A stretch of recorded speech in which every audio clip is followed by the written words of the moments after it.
Série Les Numériques, 15 et 16, un peu du même mouvement. Donc il y a 10 ans, paraissait après le livre. Qu'est-ce qui a changé en 10 ans? Par exemple, me saute à la figure, aujourd'hui on parle toujours d'écran, les écrans. On est pris par nos écrans, on est lié aux écrans.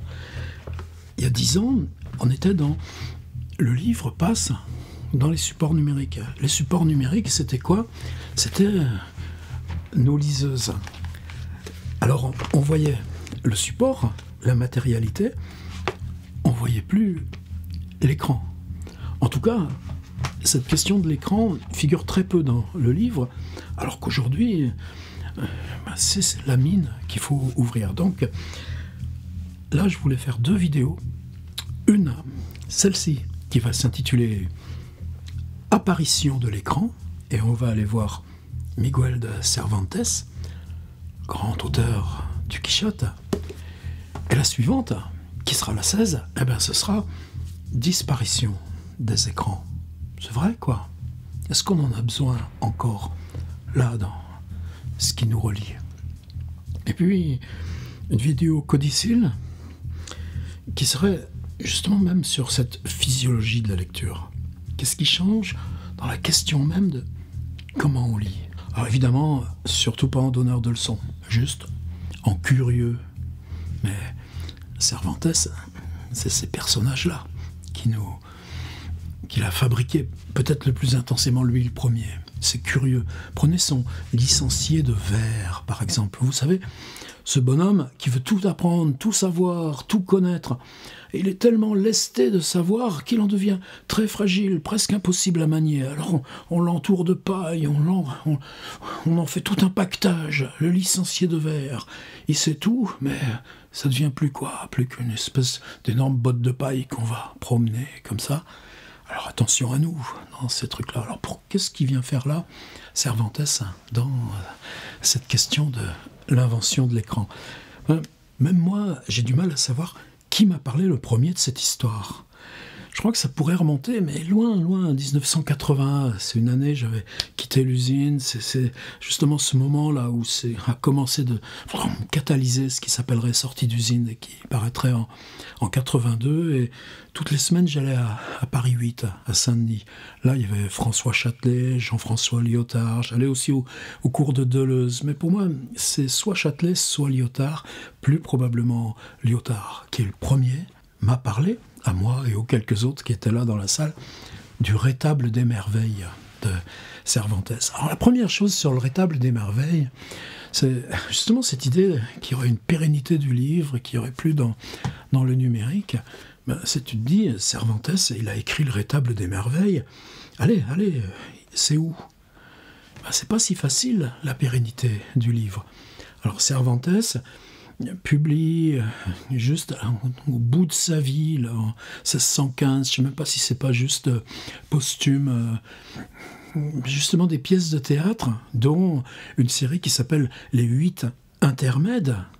Mais ces 8 intermèdes, certaines sont écrites déjà depuis 20 ans, d'autres depuis 10 ans. Vous savez, c'est une époque là dans le monde espagnol. Quevedo, par exemple, laisse plus de 400 pièces de théâtre. Est-ce qu'on a même des traces écrites pour tout ce qu'ils fabriquaient, ces gens-là? C'est que Cervantes publie le premier Don Quichotte, il a 56 ans. Ensuite, il y a Avellaneda là, qui fait une suite au Don Quichotte de Cervantes. Alors, Cervantes revient et produit le tome 2 des aventures de Don Quichotte, où son héros s'en va sur les traces même de ce qu'a inventé cet Avellaneda, et pour montrer que lui, qui est le vrai Don Quichotte, fait et s'exprime autrement que l'a fait l'auteur copieur. C'est un monde, Don Quichotte. Kafka dit « Il faut le relire à chaque étape de sa vie ». Et lui qui était fasciné par Stendhal, est-ce qu'il connaissait le livre de Stendhal, où Stendhal dit que Don Quichotte, il faut le relire chaque fois qu'on change d'étape de vie? Non, Kafka ne pouvait pas connaître. Mais les deux disent la même chose. Alors ces 8 intermèdes, en Espagne, ils sont toujours édités. Ils font partie de l'œuvre majeure, centrale de Cervantes. Ce que moi j'ai tout lu, là, les travaux de Sigilès, etc. Non, les nouvelles exemplaires, bon, ça date. Par contre, le Don Quichotte, ouais. Mais les intermèdes, passés dans le monde anglophone, ben, ils sont toujours réédités. Ben, nous, en France, non. La seule version que j'ai trouvée, c'est via Gallica, donc le site de la BNF, c'est 1862. Comme par hasard chez Michel Lévy, vous savez, l'éditeur, l'ami de Flaubert, de Baudelaire, et une traduction, dans une traduction d'un nommé Alphonse Royer. Merci Alphonse Royer. Et puis je me trompe, c'est même pas sur Gallica, c'est un truc de reprint numérique assez bizarre, enfin sans soin, enfin bon. En tout cas, en 1862, il y a eu ce livre. Et j'insiste, non, ce n'est pas là dans les trésors Gallica BNF. Ce que j'ai trouvé chez Gallica, là, qui m'a fait bifurquer, c'est une biographie, la première biographie de Cervantes, qui est faite par un gars de Nancy qui s'appelle Émile Challe. Et Émile Challe cite des extraits du Rétable des Merveilles, mais il cite quoi, justement? La traduction de Alphonse Royer. Alors, attendez, il ne faut pas que je vous noie avec ces détails-là, mais est-ce qu'il y a eu une autre version? Vous savez, puisque le français, nous, on retraduit. Combien il y a eu de traductions du Quichotte? Ben non, il n'y en a pas eu d'autres, sauf celle d'un géant, Jacques Prévert. Et Jacques Prévert, est-ce qu'il traduit? Non, il réinvente. Est-ce que pour un auteur, de réinventer un texte sur un même thème, c'est légitime? Ben oui, c'est justement, ça fait partie de la démarche même de ce théâtre-là, d'intermède, choses pour être faites dans la rue, choses brèves, avec pas de moyens. Mais quand c'est Prévert qui réinvente, c'est une pièce de Prévert ou encore de Cervantes. Ben, il faut aller la voir, la pièce de Prévert. Où vous allez la trouver? C'était dans la collection Folio Junior. Probablement, je suppose, elle est reprise dans le Pléiade des œuvres complètes de Jacques Prévert. Probablement que là, vous allez le trouver, le tableau des merveilles. Moi, j'en ai un scan, il y a longtemps. Là, il est mis en forme, il est sur mon ordi, et ben, je le mets à disposition sur mon Patreon, comme j'ai fait déjà plein de choses. Alors, est-ce qu'on ne devrait pas déjà être dans le cœur du sujet? Ouais, allons-y, le cœur du sujet. 2 saltimbanques, qui sont 3 en fait. Là aussi, on va y revenir vite. Charnfala et son épouse Kyrinos arrivent dans un village qui peut être n'importe quel village, au point que c'est la première intervention de Cervantes, traduction Alphonse Royer, qui est probablement très très fidèle au texte à sa disposition, didascalie d'entrée, une place de village. Et là, le génie de Jacques Prévert, enfin nous arrivons quelque part. Ça veut dire tu arrives d'où? Kyrinos, n'est-ce pas la ville que nous cherchions? Charnfala, tais-toi, idiote.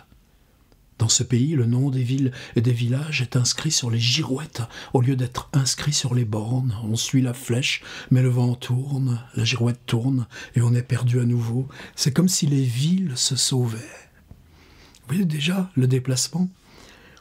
On est sur la place du village, dans le texte original. Justement, on installe là où le théâtre va être joué. Mais Prévert, d'où est-ce qu'on arrive?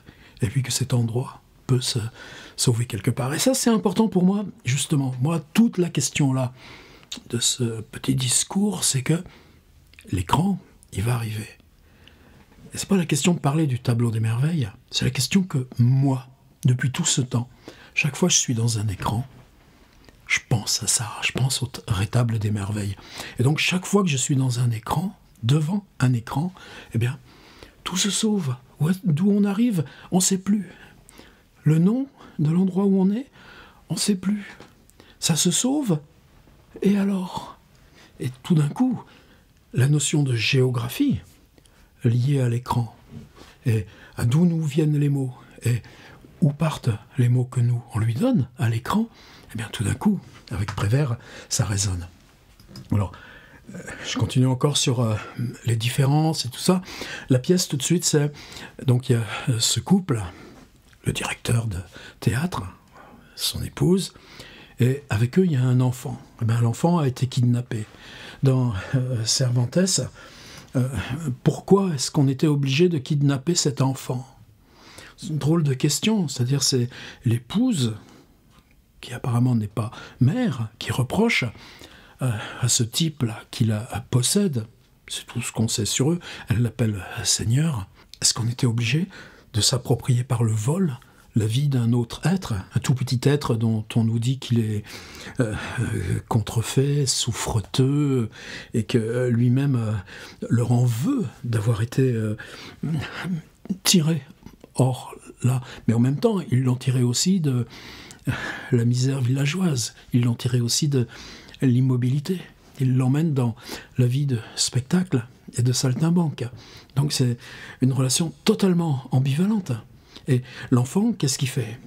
Là, c'est dans la version traduction originale, comme dans... Moi, je ne sais pas lire l'espagnol, sinon on aurait fait ça directement dans le texte. Comme chez Prévert, il joue de la caisse claire dans les entr'actes. Mais quand il joue de la musique, tout ce qui ressort, c'est sa condition, c'est sa misère. C'est-à-dire que personne ne peut l'écouter. On peut écouter tout ce qui vous dit la réalité, la brutalité du réel, mais si c'est la musique qui l'incarne, et que cette musique, elle est mauvaise, pourquoi? Écoutons Prévert. Cesse de geindre, imbécile, triste, cet enfant jouera de la musique quand nous présenterons aux notables du pays notre admirable tableau des merveilles. Assez, cette musique est atroce, elle racle, elle grince comme la craie sur l'ardoise. Elle grince comme la craie sur l'ardoise. Ça, c'est pas chez Cervantes, c'est Prévert. L'enfant, on fait la musique qu'on peut. Avant d'être avec vous, j'étais enfant martyr. On me battait sur les oreilles, elles sont décollées aux trois quarts. Je suis couvert de cicatrices. Des cicatrices qui viennent de sa propre famille, pas des kidnappeurs. Ma viande est déchirée, ma musique aussi est déchirée, décollée. Elle a les nerfs à vif, mais c'est tout de même une musique, un bruit à entendre. Chaque fois que je relis ça, mais j'en chiale. Vous avez volé l'enfant, vous avez volé la musique avec. Écoutez-la, pour le prix que vous me payez, je peux tout de même pas vous jouer les grandes orgues du bonheur céleste avec les anges qui bavent de joie et le grand-père éternel qui fait la bamboula. Il s'amuse en même temps, Prévert. Et le directeur, tais-toi, avorton, fous le camp, tiens-toi prêt pour le tableau ou reste parce que voici les gens du pays qui arrivent en traînant la jambe. Alors, ce qui est curieux là aussi, c'est qu'il y a quelque chose. Donc, et on va tout de suite être dans l'illusion. Et là, moi, c'est ce qui m'intéresse dans cette question du tableau des merveilles, c'est-à-dire en quoi l'écran le plus banal, le plus ordinaire, en quoi il est neutre. C'est-à-dire, c'est pas ce qu'il vous envoie, c'est ce que vous convoquez et mettez en œuvre pour que l'écran quitte sa neutralité et devienne, par rapport à vous, activité. De lecture, d'écriture, de communication, de voix, de visage. Et c'est là où est-ce que c'est Lyotard? Mais en tout cas, où Prévert va amplifier tous les éléments de Cervantes. Dans la traduction d'Alphonse Royer, lui, il appelle ça le gouverneur, et puis il y a le sous-gouverneur, ou comme le maire, l'adjoint au maire, l'alcade, qui est une sorte de garde champêtre ou de gendarme local, un greffier, et puis il y a toute une histoire aussi de capitaine, de militaire, qui va avoir son importance à la fin, mais pas en partir sur trop de pistes, mais en gros, c'est le préfet qui peut donner, je prends le mot de Prévert, lui traduit le préfet, Royer traduisait le gouverneur, enfin le genre de maire du village, l'autorité locale, mais évidemment, maire, aujourd'hui, nous on a l'idée des habitants qui procèdent à désigner leurs représentants. On n'est pas dans quelque chose comme ça, dans ce monde-là. En tout cas, donner l'autorisation au saltimbanque, ça doit passer par lui. Donc, il y a tout un morceau de rhétorique. Je vous amène le tableau des merveilles. Vous avez entendu parler du tableau des merveilles. Et à mesure que l'autre, le gouverneur, le préfet, le maire, etc., dit « Bien sûr, j'en ai entendu parler, mais il a mis le pied dans la porte. Il est pris au piège. » Et l'autre va toujours dire à Kyrinos, sa compagne, ça y est, il s'enfonce, ça y est, il est pris, il ne peut pas nous refuser qu'on joue le tableau des merveilles, puisqu'il en accepte le oui-dire. Et là, dans la pièce de Cervantes, il y a même une deuxième étape. C'est-à-dire qu'une fois que l'autorisation est donnée, là, il y a un rouage où les deux gardent, c'est l'économie de l'artiste. C'est-à-dire, oui, vous avez le droit de jouer. Oui, mais il faut qu'on nous paye. Qui nous paye?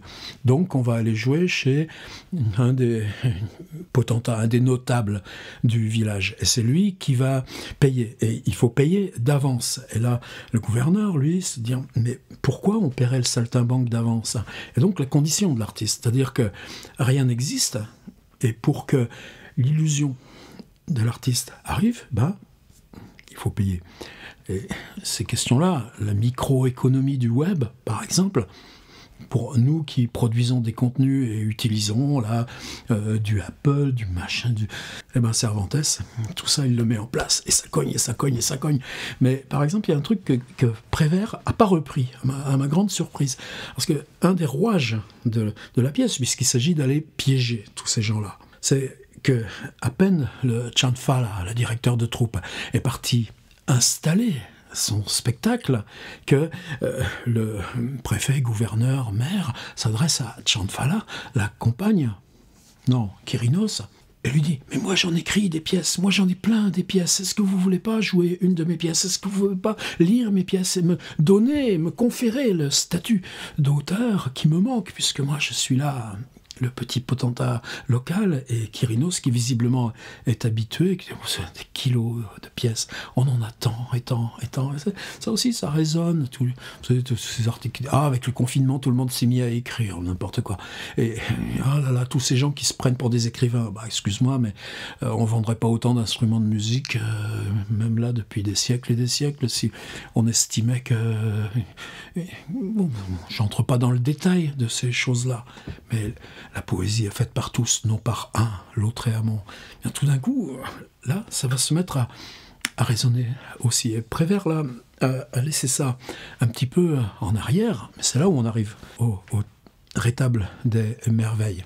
L'autorisation de jouer, ça veut dire que là, on est dans un intermède de théâtre. Et je crois que c'est ça qui passionnait Jean-François Lyotard. Mais l'intermède de théâtre, il est, comme dans Pirandello, la fabrication du théâtre. C'est-à-dire, il y a cette troupe. Est-ce que c'est une troupe? C'est l'homme, la femme et l'enfant qu'ils ont kidnappé, qui jouent du tambour, et c'est insupportable. Parce qu'il joue à la fois son martyr, il joue à la fois la situation qui lui est faite. Et une fois l'autorisation amenée, mais déjà cette scène, la confrontation, ça veut dire il y a une tripotée d'acteurs. C'est-à-dire qu'il y a les trois, et puis il y a ce maire, son adjoint au maire, ce préfet, sous-préfet, il y a l'alcade qui fait régler ça, il y a un greffier, et puis... donc, deuxième tableau, dans Cervantes, on se retrouve chez ce notable, et donc là, les mêmes personnages, donc au moins 6 ou 7, mais pas plus, jouent le spectacle devant les spectateurs. C'est-à-dire que le spectacle, c'est le bonimenteur, Cianfala, devant son écran. On va y arriver, enfin. Et puis, ceux qui l'écoutent vont jouer les réactions pour les autres spectateurs, qui eux, connaissant la ficelle et l'illusion, ne se laisseront pas prendre au piège. Et là, il y a toute petite variante, par exemple. C'est-à-dire que dans Cervantes, premier tableau, la place du village, l'autorisation. Deuxième tableau, on est chez le notable, et s'engraine la pièce, bonimenteur, acteur qui joue le public et vrai public de l'intermède.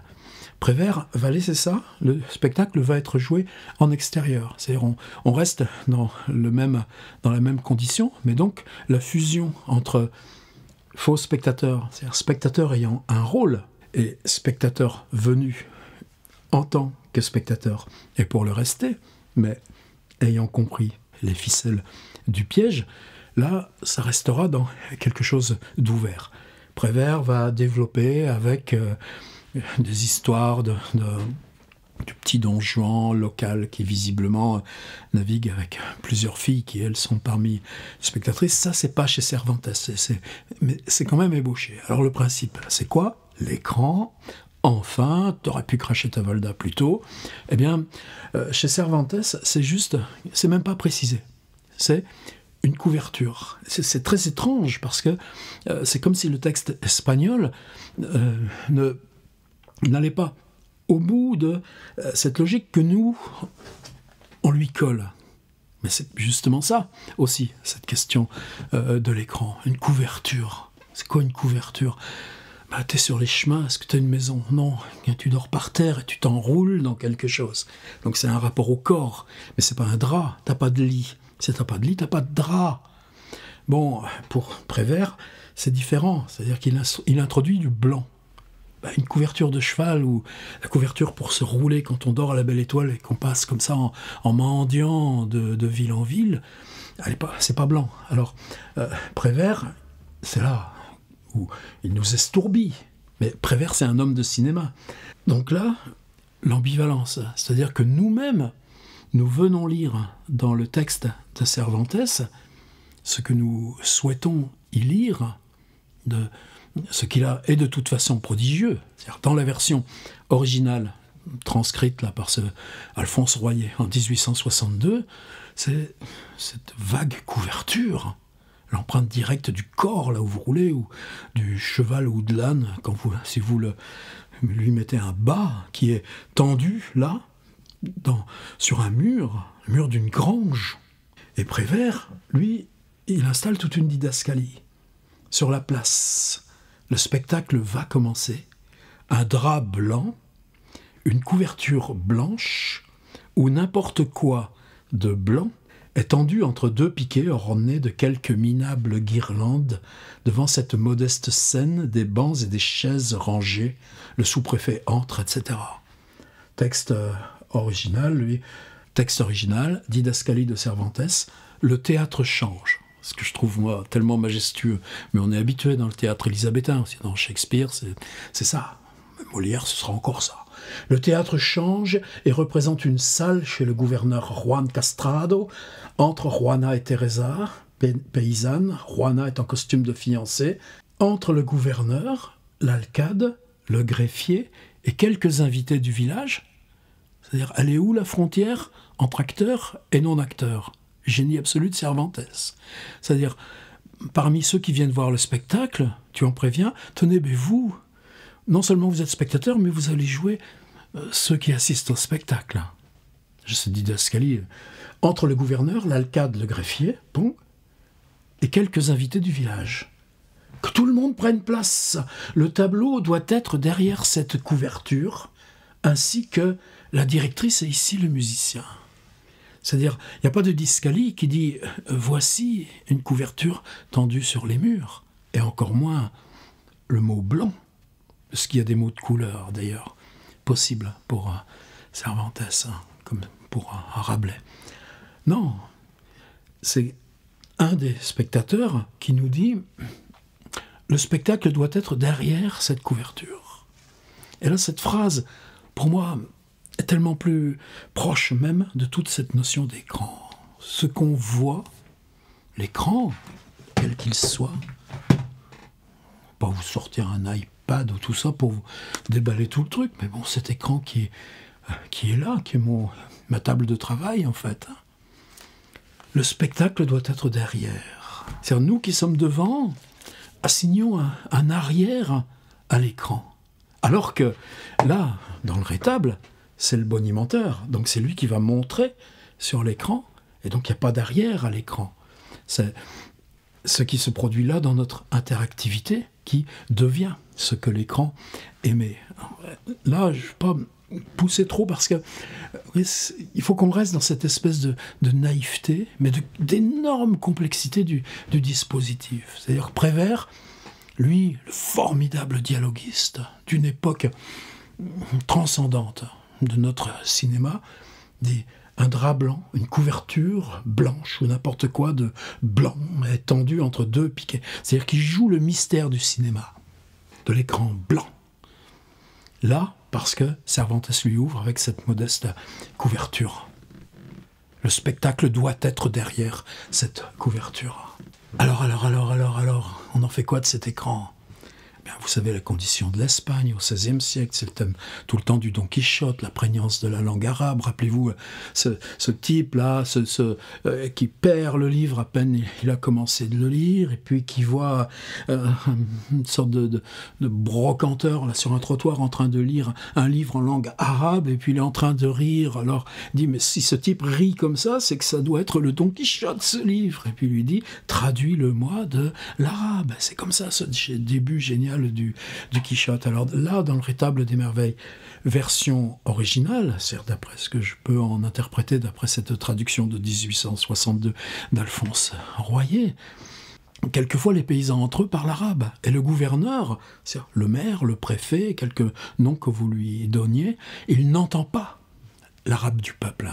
Le peuple parle arabe, et Cervantes le garde dans son intermède. Par contre, toute la question est là. Le bonimenteur va jouer des scènes de la Bible. L'arche de Noé. Et l'arche de Noé, après la fin du déluge, on lâche les animaux. Un taureau énorme va surgir, avec des bruits, des mugissements. Et puis ensuite, il y aura par exemple Sodome et Gomorrhe avec les rats qui fuient la ville, une invasion de rats. Ce que vous dites de l'écran est vrai, puisqu'on le voit sous forme d'image. Le mystère de l'image animée est tel que l'image, en étant lestée de son illusion de réel, va assigner que son contenu d'image est réel. Et là, on a tout. Personne ne s'y est jamais trompé. Par contre, arrive Cervantes, arrive ça, c'est-à-dire l'Espagne a obligé les Juifs à se reconvertir. Ignace de Loyola, les jésuites et tout ça, la répression. Donc personne n'avouerait son passé juif, et arabe encore moins. Eh bien, si vous êtes un nouveau converti, et c'est tout le temps dans le Quichotte, ces histoires-là, est-ce que vous allez voir les images ? Non. Il faut être prêt à les recevoir. C'est-à-dire que l'image n'a pas de valeur objective. Elle a une valeur objective en ce qu'elle représente est réel. Mais par contre, elle n'a pas de valeur objective puisque c'est vous-même, à condition d'être vieux chrétien, qui pourrait percevoir l'image. Donc la réalité qui est effrayante ne deviendra effrayante que si vous percevez l'image. Donc si vous n'êtes pas un nouveau converti, venu de la culture arabe qui maintient encore sa langue, ou venu de l'immense, magnificente culture juive qui soude et qui crée le monde espagnol, et enfin, tout l'arc, vous voyez, une des plus belles bibliothèques juives, c'est toujours Lunel, là, près de Montpellier. Vous ne verrez rien. Mais on est en situation quasi policière. Il y a le maire, l'alcade, l'adjoint, etc. Et puis, le gouverneur lui-même. Est-ce que le gouverneur pourrait avouer ne pas être un de ces nouveaux convertis ? Donc, lui va voir. Et le bonimenteur a compris dès le début de la pièce que si le gouverneur a mis le pied dans le piège, eh bien, il va être celui qui va voir le mieux, voir le plus. Il va être celui qui se lève en criant, en hurlant, va s'enfuir. Quand le bonimenteur dira « L'image est un taureau qui sort au galop de l'arche de Noé en poussant ce cri terrifique. » Alors, Lyotard, lui, disait « Mais voilà, Cervantes a inventé le principe mental de l'illusion cinématographique. Avec les couleurs, avec le son, avec l'illusion de réel. » Et effectivement, c'est dans le tableau des merveilles. Est-ce que il est légitime d'aller mettre dans Cervantes toutes ces choses ? C'est pas la question. La question, nous, c'est on fait quoi avec l'écran ? Alors, ensuite, évidemment, toute la pièce joue là-dessus. C'est-à-dire, je vois, est-ce que toi, tu vois ? Mais si moi, je dis que je vois alors que je ne vois pas, quand je dis à l'autre, tu vois, est-ce que je sais que quand l'autre me répond « je vois », je sais très bien qu'il ne voit pas. Et c'est là où Prévert joue, en déplaçant, puisque la question là, des nouveaux convertis, juifs ou arabes, qui est essentielle dans la pièce de Quichotte, lui, ça va être est-ce que tu as fait l'amour cette nuit? Est-ce que tu fais pas l'adultère? Etc., etc. Donc Prévert joue un petit peu. Et puis, ultime renversement, qui est à la fois chez Cervantes et chez Prévert, eh bien, on est dans une société en guerre. Arrive à la fin des militaires, une bande armée qui veut réquisitionner des logements. On est dans un état, là, quasiment en guerre civile permanente. Eh bien, ces gens qui viennent d'être tous dans une illusion, eh bien, ces spectateurs, chacun dans leur rôle, et puis avec cette question que les faux spectateurs et les vrais spectateurs ne sont pas identifiables. Parce qu'ils ont prétendu que ce qui était dit du bonimenteur comme surgissant de l'écran et venant traverser là, au milieu d'eux, les rats, non seulement on marche sur les rats, mais il y en a un qui remonte sous la jupe de cette Roana. Formidable prétexte pour cet amoureux un peu entreprenant d'aller mettre les mains sous la jupe et donc d'expliquer sa position là totalement inavouable par ailleurs. Mais donc comme ils ont joué pendant toutes ces minutes, que eux-mêmes, oui, voyaient et c'était vrai, eh bien tout d'un coup arrive la bande armée. Non mais tu crois que tu vas nous faire croire que t'es vrai, toi aussi? On sait bien que la bande armée, vous êtes comme les rats du bonimenteur. Et nous, on fout ça en l'air. On a décidé d'être autre chose. Et donc, cette fin totalement imprononçable et racontable du Rétable des Merveilles de Cervantes, cet ultime renversement. Maintenant que c'est vrai, nous, on vous dit, non, vous êtes une illusion. La preuve, c'est que tout ce qu'on vient de subir comme illusion en disant que c'était vrai, c'est le même petit mécanisme qu'on vous lance à la figure au nom de notre liberté. Si vous ne connaissez pas le Rétable des Merveilles, passez le télécharger là sur mon Patreon, enfin les amis et soutiens de Tiers Livre, mais venez, c'est important. Qu'est-ce qu'on est d'autre, nous? Là, justement, c'est Saltimbanque, ce pauvre Cervantes. Vous l'avez lu, sa vie à Cervantes. En tout cas, moi, depuis bien longtemps, avant Internet, cette question de l'écran, est-ce qu'il porte, et la complexité de la question d'illusion, que l'écran ne porte rien en lui-même, mais là, joue dans ce rapport à la parole, à l'image, à l'assignation de réel, et comment nous-mêmes traitons ou construisons cette assignation de réel pour nous retourner sur notre propre réel, eh bien, pour moi, ça c'était le symbole du Rétable des Merveilles de Cervantes, bien avant les écrans du web. Et retournement sur la question.